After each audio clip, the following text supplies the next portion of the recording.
Hello എല്ലാവർക്കും നമസ്കാരം. ഇന്ന് ഞാൻ നിങ്ങളുടെ കൂടെ ഷെയർ ചെയ്യാൻ പോകുന്നത് ഒരു ബർത്ത്ഡേ കേക്കിൻ്റെ റെസിപ്പിയാണ്. എൻ്റെ മോളുടെ ബർത്ത്ഡേക്ക് ഞാൻ ഫ്ലവർ തീമിലൊരു കേക്ക് ഉണ്ടാക്കാനുള്ള ശ്രമമൊക്കെ നടത്തിയിരുന്നു. ഒരുവിധം നല്ല രീതിയിൽ തന്നെ പ്രിപ്പയർ ചെയ്തെടുക്കാൻ സാധിച്ചു. 2 തരത്തിലുള്ള സ്പഞ്ച് കേക്ക്സ് യൂസ് ചെയ്തിട്ടാണ് ഇത് പ്രിപ്പയർ ചെയ്തിരിക്കുന്നത്. ഒരെണ്ണം വാനില സ്പഞ്ചും പിന്നെ ഒരെണ്ണം ചോക്ലേറ്റ് സ്പഞ്ചും. അപ്പോൾ ആദ്യം നമുക്ക് വാനില സ്പഞ്ച് എങ്ങനെയാണ് തയ്യാറാക്കുന്നത് നോക്കാം. ആദ്യം തന്നെ ഒരു ബേക്കിംഗ് ട്രേ, ഒരു 10 ഇഞ്ചസിൻ്റെ ബേക്കിംഗ് ട്രേ ആണ് ഞാൻ ഉപയോഗിച്ചത്. അത് നന്നായിട്ട് ഗ്രീസ് ചെയ്ത് ബട്ടർ പേപ്പർ ഇട്ട് വെച്ചു. പിന്നെ ഒരു ബൗളിലേക്ക് 3 മുട്ട പൊട്ടിച്ചൊഴിച്ചു. അതിലേക്ക് 1 ടീസ്പൂൺ വാനില എസൻസ് ചേർത്ത ശേഷം നന്നായിട്ട് ബീറ്റ് ചെയ്യുക. ഒരു 10 മിനിറ്റ് സമയം ബീറ്റ് ചെയ്ത ശേഷം പൊടിച്ച പഞ്ചസാര ചേർത്ത് കൊടുക്കാം. 1/2 കപ്പും പിന്നെ എക്സ്ട്രാ 1 ടേബിൾ സ്പൂണും പൊടിച്ച പഞ്ചസാര ചേർത്ത് വീണ്ടും ഒരു 10 മിനിറ്റ് സമയം നന്നായിട്ട് ബീറ്റ് ചെയ്തെടുക്കുക. ബീറ്റ് ചെയ്യുന്ന പ്രോസസ്സ് വളരെ ഇമ്പോർട്ടൻ്റ് ആണ്. നിങ്ങൾക്ക് ഇലക്ട്രിക് ബ്ലെൻഡറും യൂസ് ചെയ്യാം. അതിലേക്ക് ഇപ്പോൾ ഓയിൽ ചേർക്കുകയാണ്. 1/3 കപ്പ് ഓയിലാണ് ഞാൻ ചേർത്തിരിക്കുന്നത്. ഓയിൽ ചേർത്ത ശേഷവും ഒരു 10 മിനിറ്റ് സമയം നന്നായിട്ട് ബീറ്റ് ചെയ്യുക. ഇനി നമുക്ക് ഡ്രൈ ഇൻഗ്രീഡിയൻസ് ചേർക്കാം. 1 കപ്പും 2 ടേബിൾ സ്പൂണും മൈദപ്പൊടിയും 1 ടീസ്പൂൺ ബേക്കിംഗ് പൗഡറും ആദ്യം ഈ അരിപ്പയിലൊന്ന് മിക്സ് ചെയ്ത ശേഷം അരിപ്പയിലൂടെ തന്നെ നമ്മുടെ വെറ്റ് മിക്സ്ചറിലേക്ക് ചേർത്ത് കൊടുക്കുകയാണ്. നമ്മുടെ പൊടി ഇതിലേക്ക് ചേർത്ത ശേഷം ഒരുപാട് അതായത് ബ്ലെൻഡ് ചെയ്യാൻ പാടില്ല. ഇതുപോലെ ഫോൾഡ് മാത്രമേ ചെയ്യാൻ പാടുള്ളൂ. ഈ കാണിക്കുന്ന പോലെ ഒരു സ്പാറ്റില ഉപയോഗിച്ച് ഫോൾഡ് ചെയ്ത ശേഷം നമ്മൾ പ്രിപ്പയർ ചെയ്ത് വെച്ചിരിക്കുന്ന ബേക്കിംഗ് ട്രേയിലേക്ക് ഒഴിച്ചു കൊടുത്തിട്ട് 180 ഡിഗ്രിയിൽ 20 മിനിറ്റ് ബേക്ക് ചെയ്തെടുക്കാം.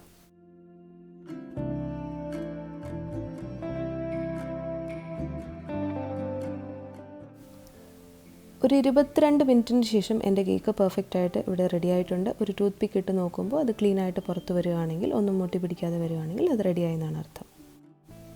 ഇനി നമുക്ക് ചോക്ലേറ്റ് സ്പഞ്ചിൻ്റെ പ്രിപ്പറേഷൻ നോക്കാം. നമ്മൾ വാനില സ്പഞ്ച് പ്രിപ്പയർ ചെയ്തതുപോലെ തന്നെയാണ് ഏകദേശം.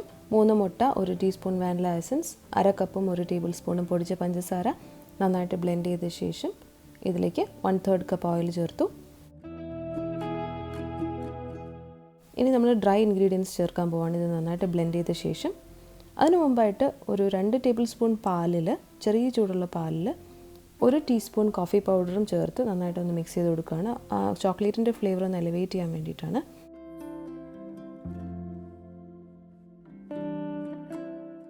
ഇനി ഡ്രൈ ഇൻഗ്രീഡിയൻസിനായിട്ട് 1 കപ്പ് മൈദയും 2 ടേബിൾ സ്പൂൺ കൊക്കോ പൗഡറും 1 ടീസ്പൂൺ ബേക്കിംഗ് പൗഡറും ഇതുപോലെ സ്ലീവിലൂടെ നമ്മൾ ആദ്യം ചെയ്തതുപോലെ തന്നെ ഒന്ന് മിക്സ് ചെയ്ത് കൊടുത്ത ശേഷം അരിച്ച് ഇതിലോട്ട് ചേർക്കുകയാണ്. എന്നിട്ട് ഈ മിക്സ്ചർ ഫോൾഡ് ചെയ്ത് നമ്മുടെ പ്രിപ്പയർ ചെയ്ത് വെച്ചിരിക്കുന്ന ബേക്കിംഗ് ട്രേയിലേക്ക് ഒഴിച്ചിട്ട് 180 ഡിഗ്രിയിൽ 20 മിനിറ്റ് ബേക്ക് ചെയ്തെടുക്കാം. 20 മുതൽ 22-23 മിനിറ്റ് വരെ എടുക്കും. ഞാൻ ആദ്യം വാനില സ്പഞ്ച് ബേക്ക് ചെയ്ത ട്രേയിൽ തന്നെയാണ് ഇതും ബേക്ക് ചെയ്യുന്നത്. അപ്പോൾ വാനില സ്പഞ്ച് ഒരു റാക്കിലേക്ക് മാറ്റി വെച്ച ശേഷം അതിൽ ബട്ടർ പേപ്പർ ഇട്ടിട്ട് ഇതുപോലെ നമ്മൾ ട്രാൻസ്ഫർ ചെയ്ത് 180 ഡിഗ്രിയിൽ 20 മിനിറ്റ് ബേക്ക് ചെയ്തെടുക്കാം. ബേക്ക് ചെയ്യാൻ വയ്ക്കുന്നതിന് മുമ്പ് ഒന്ന് ടാപ്പ് ചെയ്ത് കൊടുക്കുക, എയർ ബബിൾസ് പോകാൻ വേണ്ടിയിട്ട്. ഒരു 22 മിനിറ്റിന് ശേഷം നമ്മുടെ ചോക്ലേറ്റ് സ്പഞ്ചും റെഡി ആയിട്ടുണ്ട്. അത് നമുക്ക് മാറ്റി വയ്ക്കാം. ഇനി ഈ ബാസ്ക്കറ്റ് കേക്കിൽ പിടിപ്പിക്കാനായിട്ട് ഒരു ഹാൻഡിൽ നമുക്ക് പ്രിപ്പയർ ചെയ്യാം. ഇത് ബ്രെഡിൻ്റെ അല്ലെങ്കിൽ ബൺസിൻ്റെ ഡോ വെച്ചിട്ടാണ് തയ്യാറാക്കുന്നത്. ബ്രെഡ് അല്ലെങ്കിൽ ബൺസ് പ്രിപ്പയർ ചെയ്യുന്നത് എങ്ങനെയാണെന്നുള്ള വീഡിയോസൊക്കെ ഞാൻ ചാനലിൽ ഇട്ടിട്ടുണ്ട്. അതിൻ്റെ ലിങ്ക് താഴെ ഡിസ്ക്രിപ്ഷൻ ബോക്സിൽ കൊടുക്കാം. അപ്പോൾ അതിൻ്റെ ഡോ മൈദയും ഈസ്റ്റും പഞ്ചസാരയും ഒക്കെ ചേർത്തിട്ട് ഇതുപോലെ കുഴച്ചെടുക്കുക. അതിൻ്റെ പ്രിപ്പറേഷൻ നിങ്ങൾ എന്തായാലും പോയി കാണുക. ആ ഡോ പ്രൂഫായ ശേഷം നമ്മൾ ഇതുപോലെ ഒന്ന് പരത്തുകയാണ്. ഒരു ഫ്ലാറ്റ് സർഫസിലിട്ട് ഇതുപോലെ നന്നായിട്ട് പരത്തിയ ശേഷം 3 സ്ട്രിപ്സായിട്ട് കട്ട് ചെയ്തെടുക്കുകയാണ് ഇതുപോലെ. എന്നിട്ട് നമ്മുടെ മുടിയൊക്കെ പിന്നിയെടുക്കുന്നത് പോലെ, ബ്രെയ്ഡ് ചെയ്യുന്നത് പോലെ നമ്മൾ ഈ 3 സ്ട്രിപ്സിനെയും അങ്ങോട്ടും ഇങ്ങോട്ടും ബ്രെയ്ഡ് ചെയ്യുകയാണ്.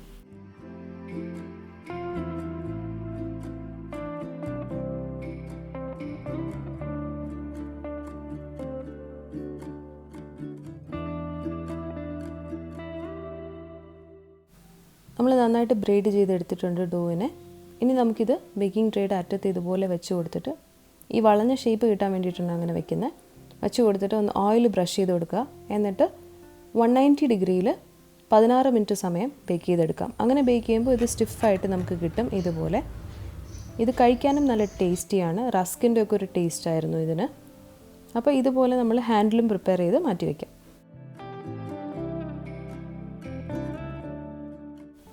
ഇനി നമുക്ക് കേക്കിൻ്റെ ലെയറുകളിൽ ഒഴിച്ചു കൊടുക്കാനായിട്ട് ഷുഗർ സിറപ്പ് വേണം, സിമ്പിൾ സിറപ്പ്. അതിനായിട്ട് 1 കപ്പ് പഞ്ചസാരയും 1 കപ്പ് വെള്ളവും നന്നായിട്ട് തിളപ്പിച്ച് പഞ്ചസാര അലിയുന്നത് വരെ തിളപ്പിച്ചിട്ട് മാറ്റി വയ്ക്കുക. ഇനി വിപ്ഡ് ക്രീം തയ്യാറാക്കാനായിട്ട് വിപ്പിംഗ് ക്രീം പൗഡറാണ് ഞാൻ ഉപയോഗിക്കുന്നത്. അതിലേക്ക് ചേർക്കാൻ വേണ്ടിയിട്ട് 1 കപ്പ് തണുത്ത പാലെടുത്ത് വെച്ചിട്ടുണ്ട്.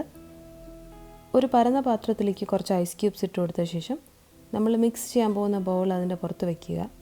വിപ്പിംഗ് ക്രീം പൗഡർ ഇട്ടിട്ട് നമ്മൾ ഏത് പാത്രത്തിലാണോ അടിച്ചെടുക്കുന്നത് ആ പാത്രം ഈ ഐസ് ക്യൂബ്സിൻ്റെ മുകളിൽ വയ്ക്കുക. അതിലേക്ക് 200 ഗ്രാം വിപ്പിംഗ് ക്രീം പൗഡർ ചേർത്ത് കൊടുത്തിട്ടുണ്ട്. അല്പാൽപമായിട്ട് ഇതിൽ തണുത്ത പാൽ, നന്നായിട്ട് ചിൽഡായിട്ടുള്ള പാലാണ് ചേർത്ത് കൊടുത്ത് നന്നായിട്ട് അടിച്ചുകൊണ്ടിരിക്കുകയാണ്. അതിനിടയ്ക്ക് തന്നെ 1/4 കപ്പ് പഞ്ചസാര, പൊടിച്ച പഞ്ചസാരയും ചേർത്ത് കൊടുക്കുന്നുണ്ട്. അപ്പോൾ ഇതുപോലെ അല്പാൽപമായിട്ട് ചേർത്ത് ആവശ്യത്തിന് പാലും ആവശ്യത്തിന് പൊടിച്ച പഞ്ചസാരയും ചേർത്ത് നന്നായിട്ട് അടിച്ചെടുക്കേണ്ടതാണ്. ഇനി നമുക്ക് കേക്ക് അസംബിൾ ചെയ്യാൻ തുടങ്ങാം. അതിനായിട്ട് വിപ്ഡ് ക്രീം കുറച്ച് ഈ ബോർഡിലേക്കൊന്ന് വെച്ച് കൊടുക്കുക, കേക്ക് അനങ്ങാതിരിക്കാൻ വേണ്ടിയിട്ടാണ്. എന്നിട്ട് നമ്മുടെ ആദ്യത്തെ ലെയർ വാനില സ്പഞ്ച്, നമ്മൾ പ്രിപ്പയർ ചെയ്തെടുത്ത വാനില സ്പഞ്ചിനെ 2ആയിട്ട് കട്ട് ചെയ്തെടുക്കുകയാണ്. എന്നിട്ട് അതിങ്ങനെ ആദ്യത്തെ ലെയർ വെച്ച് കൊടുത്ത ശേഷം ലെവൽ ചെയ്യുക. കത്തി കൊണ്ടൊന്ന് കട്ട് ചെയ്ത് ലെവൽ ചെയ്ത ശേഷം ഷുഗർ സിറപ്പ് ഒഴിച്ച് കൊടുക്കുക. അതൊന്ന് സോക്കായി കിട്ടുന്നവരെ ഷുഗർ സിറപ്പ് ഒഴിക്കാം. എന്നിട്ട് കുറച്ച് വിപ്ഡ് ക്രീം നമ്മൾ ഇതിൻ്റെ പുറത്ത് വെച്ചിട്ടൊന്ന് ലെവൽ ചെയ്ത് കൊടുക്കാം. നമുക്ക് പാലറ്റ് നൈഫ് യൂസ് ചെയ്യുന്നതായിരിക്കും കുറച്ചും കൂടി നല്ലത്. അങ്ങനെ ഇല്ലയെന്നുണ്ടെങ്കിൽ നമ്മുടെ കയ്യിലുള്ള നൈഫ് വെച്ചിട്ട് ലെവൽ ചെയ്ത് കൊടുക്കുക. എന്നിട്ട് 2ആയിട്ട് കട്ട് ചെയ്ത ചോക്ലേറ്റ് സ്പഞ്ചിൻ്റെ ഒരു ലെയറും ഇതിൻ്റെ പുറത്ത് വെച്ച് കൊടുക്കാം. ഇത് കട്ട് ചെയ്യാനായിട്ട് നല്ല നീളമുള്ള കത്തി അല്ലെങ്കിൽ സിയറിംഗ് നൈഫ് തന്നെ യൂസ് ചെയ്യുക. എന്നിട്ട് അതിൻ്റെ പുറത്തും ഷുഗർ സിറപ്പ് ഇട്ട് കൊടുത്ത ശേഷം വിപ്ഡ് ക്രീം വെച്ച് കൊടുക്കുക.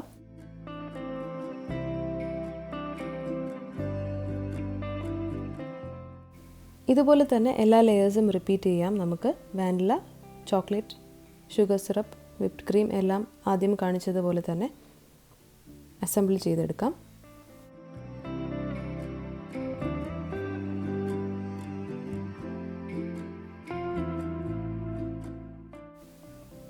എല്ലാ ലെയേഴ്സും വെച്ച് കൊടുത്തു. ഇനി ഇതിൻ്റെ വശങ്ങൾ ബാസ്ക്കറ്റ് ഷേപ്പിൽ കിട്ടാൻ വേണ്ടിയിട്ട് ഒന്ന് ചെറുതായിട്ട് കട്ട് ചെയ്തെടുക്കുകയാണ്. എന്നിട്ട് ബാക്കിയുള്ള വിപ്ഡ് ക്രീം നമുക്ക് കേക്കിൻ്റെ എല്ലാ ഭാഗങ്ങളിലേക്കും നന്നായിട്ടൊന്ന് ഐസ് ചെയ്തെടുക്കാം.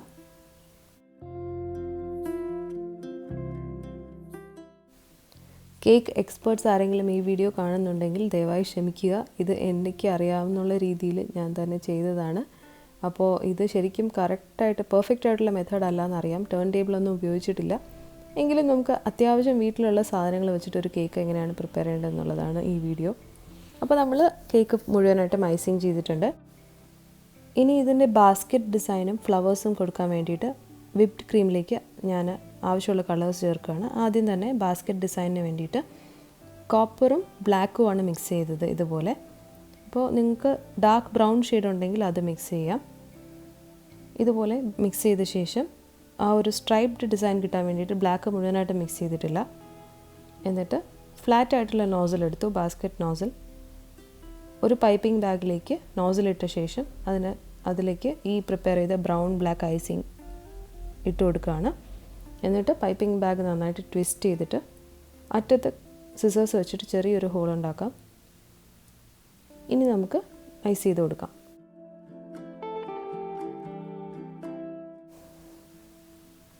ആദ്യം താഴോട്ട് ഇതുപോലെ ഒരു ലൈൻ വരയ്ക്കുക. എന്നിട്ട് വശങ്ങളിലോട്ട് 3-4 ചെറിയ ലൈൻസ് വരയ്ക്കുക. വീണ്ടും താഴോട്ട് വരയ്ക്കുക. ഈ 2 ലൈൻസിന് ഇടയ്ക്കുള്ള ഗ്യാപ്പിൽ നിന്നും വീണ്ടും വശങ്ങളിലോട്ട് ലൈൻ വരയ്ക്കുക. നിങ്ങൾക്ക് കാണുമ്പോൾ തന്നെ മനസ്സിലാവും നമ്മുടെ ബാസ്ക്കറ്റിൽ കാണുന്ന ഡിസൈൻ നമ്മളിവിടെ റെപ്ലിക്കേറ്റ് ചെയ്യുകയാണ്.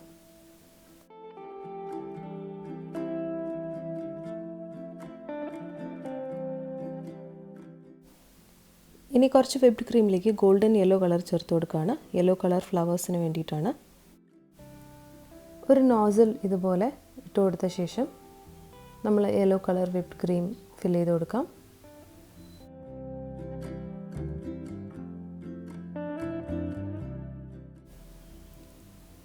എന്നിട്ട് ഇതുപോലെ ചെറിയ ചെറിയ ഫ്ലവേഴ്സും ഡിസൈൻസും വെച്ച് കൊടുക്കുകയാണ്. പെർഫെക്റ്റ് ആയിട്ടുള്ള ഫ്ലവറൊന്നും ചെയ്യാൻ അറിയില്ലായിരുന്നു. അറിയാവുന്ന രീതിയിൽ ഫ്ലവേഴ്സ് ചെയ്ത് കൊടുത്തു. പിന്നെ അതുപോലെ തന്നെ പേർപ്പിൾ കളറിലും ഞാൻ ഫ്ലവേഴ്സ് പ്രിപ്പയർ ചെയ്യാൻ വേണ്ടിയിട്ട് വൈറ്റ് നമ്മുടെ വിപ്ഡ് ക്രീമിൽ ചെറുതായിട്ട് പേർപ്പിൾ കളർ ചേർത്ത് കൊടുത്തു. അത് ഫുള്ളായിട്ട് മിക്സ് ചെയ്യാതെ തന്നെ എടുത്തു. അപ്പോൾ നമുക്കൊരു സ്ട്രൈപ്ഡ് പേർപ്പിൾ ഫ്ലവറിൻ്റെ ഡിസൈൻ കിട്ടുമല്ലോ എന്ന് വിചാരിച്ചു. ഇതുപോലെ വൈറ്റും പേർപ്പിളും ചേർന്നിട്ടുള്ള ഫ്ലവേഴ്സിന് വേണ്ടിയിട്ടാണ് അങ്ങനെ ചെയ്തത്. അങ്ങനെ യെല്ലോയും പേർപ്പിളും ഫ്ലവേഴ്സ് വെച്ചിട്ട് മുഴുവനായിട്ട് ഇതുപോലെ ചെയ്തു. അവിടെ ഡോട്ട്സ് പോലെയും ചെയ്തിട്ടുണ്ട്. അങ്ങനെ നമ്മുടെ ഐസിങ് കംപ്ലീറ്റ് ആയിട്ടുണ്ട്. ഇനി ഇത് സെറ്റാവാൻ വേണ്ടിയിട്ട് 1 മണിക്കൂർ ഫ്രിഡ്ജിൽ വെക്കണം. എന്നിട്ട് നമ്മൾ കേക്ക് കട്ട് ചെയ്യുന്ന സമയത്ത് പുറത്തെടുത്താൽ മതി. തലേദിവസം തന്നെ പ്രിപ്പയർ ചെയ്ത് വെച്ചാലും പ്രശ്നമില്ല. അറ്റ്ലീസ്റ്റ് 1 മണിക്കൂറെങ്കിലും ഫ്രിഡ്ജിൽ വെക്കണം. എന്നിട്ട് നമ്മൾ കേക്ക് കട്ടിങ്ങിൻ്റെ സമയത്ത് കേക്ക് പുറത്തെടുത്തിട്ട് നമ്മൾ ആദ്യം ബ്രെഡ് ഡോ വെച്ചിട്ട് പ്രിപ്പയർ ചെയ്ത് വെച്ച ഹാൻഡിലുണ്ടല്ലോ, അത് ഇതിലോട്ട് വെച്ച് പിടിപ്പിച്ച് കൊടുക്കാം. ഇതുപോലെ വശങ്ങളിലേക്ക് ഇറക്കി വെച്ച് കൊടുക്കാം. അത് സ്റ്റെബിലിറ്റി കുറവാണെന്ന് തോന്നുകയാണെങ്കിൽ വശങ്ങളിൽ സ്ക്യൂർ സ്റ്റിക്ക് വെച്ചിട്ട് ഒന്ന് അഡ്ജസ്റ്റ് ചെയ്ത് കൊടുത്താൽ മതി, സപ്പോർട്ടിന് വേണ്ടിയിട്ട്.